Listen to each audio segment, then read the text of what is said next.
All right, so we're gonna do things a little different on this channel. I always post shorts on this channel, but I wanted to do long form, something where I don't have to rush and speak just for a kind of a hot bid. So what we're gonna do today is we're gonna talk a little bit about the WNBA. Now, we have two people we're going to talk about, Angel Reese and Caitlin Clark. And this is how we're going to do it from now on. Something a little more long form, something where people can just relax and don't have to quick hot and while you're on the toilet, just watch me. So anyways, let's get to it. We have Angel Reese. I'll start with her. Now, it has been said, and I know this from some people in the background, that she is not the most likable person just in general. All right, Angel Reese, unfortunately. Now, one thing about all of this is if you look at the most viewed video on my channel, it is about Angel Reese, and everybody hopping in there kind of low key disrespecting me, high key actually, on my take on her. Now, the reason why people don't like her is because basically she's an avocado. You get tired of her very fast. And if you don't believe me, look at the situation at LSU. Look at the situation currently happening in WNBA. And I bring this up because she did an interview with the Chicago Tribune where she's discussing, let me just sum it up. Look, there's two players that are untouchable, her and another player. And if this doesn't get figured out as far as personnel, then I'm out of here. I'm willing to go play with Paige Beckers and her team. Now, she sat down, she did like a apology interview and how the media misconstrued her words. No, it was probably actually what she really said. This just leads back into one of my bigger points I used to kind of bring home about the WNBA and how they're just unlikable in general. Asia Wilson, kind of unlikable. You know, Caitlin Clark, I mean, kind of unlikable. Yeah, it's like to the media, oh, we love Caitlin, da da da da. But like as a personality, it's pretty unlikable. It's dry. I mean, Paige Beckers, even if you listen and deal with her personality, I'm not the biggest fan. I mean, this all just kind of ties into the serious issue with the WNBA and how it's going to probably stagnate the growth of it. So we have Angel Reese. Now, if you don't remember, she missed a couple games, about 3 games this season. They blamed it on her back, when in all reality, from what we're hearing behind the scenes, it was more of a mental health thing. She felt overwhelmed and she just felt like, I don't know, probably just, oh, the world is against me. I'm not happy in my own skin. I need time. And listen, I respect it, but this is the WNBA, and quite frankly, you guys are trying to fight for something bigger, right? You guys are trying to fight for more money. You're trying to prove your value and net worth to the league, and by doing stuff like this, all you're doing is hurting yourself. On top of all of this, man, I just feel like the people who brought out the capes and disrespected me, this is my victory lap, and it's time for you to address some of this. You know, and I'll kind of leave it at that when it comes to that Angel Reese.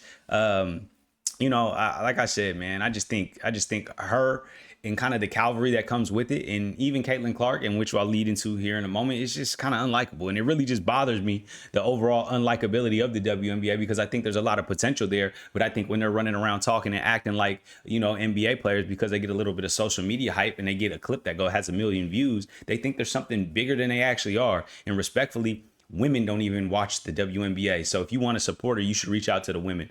Let's move on to Caitlin Clark. Now, Caitlin Clark is out the rest of the season. They dropped that bomb literally 1 hour before the NFL season kicked off. I think that's super just disingenuous. I think she's such a big player that, you know, I'm not saying we got to throw a party, but let's have an interview where Caitlin discusses a little bit more of it, and I'm sure they'll have one. But, you know, I just think the timing of that was just kind of sick. It's just like, let's hide it behind the kickoff of that, you know, the NFL season. She hasn't played since July 15th. She had a groin issue. Well, the reason she isn't playing is because of her groin issue. She had a quad issue earlier in the season. She's only played 13 games this season. Her team is in the playoffs. They didn't make the top 4 seed. They're probably going to get eliminated. I think they have like 5 injured players on their team. It really just all around, it doesn't look good as a whole. And yeah, I think that's kind of where I'll end it. Like, I just feel like, you know, the Caitlin Clark thing was just disingenuous, and, you know, but actually leading up to it, this is one thing I want to end on. I'm curious to see what the ratings of everything is now, because I feel like Caitlin Clark did bring a lot of notoriety to this league. And I feel like everybody's kind of disrespected that. Oh, no, she didn't. It's us too. It's me. It's us too. And it's not just her. There's other women in this league. Yeah, like, cool. Now that she's gone, and it's been announced, you know, officially, and she's not even going to be in the playoffs, let's see how this ratings of the playoffs do. And hey, I don't think it'll be bad, but if you guys are competing with football, I don't think you have a shot in the dark to even try to bring in any of those ratings. I think the time I'll tune in is probably in the final 2 teams, where it's probably the New York Liberty and probably Minnesota Lynx. And, you know, that might be it. Hopefully my Seattle Storm are in there, but Yeah, I just think this whole WNBA season is a wash. I think it's more drama than actual ball. And I think it's going to end up being the downfall of just the league in general. And of course, the downfall, when I say that, the league isn't going out of business, right? It's only going to go higher. It's so low on the totem pole of viewers. It can only rise kind of at this point. I think they just need a bunch of better players. I think Paige Beckers is coming along, but I still hold my stance that I just don't think the WNBA player has players that people actually like.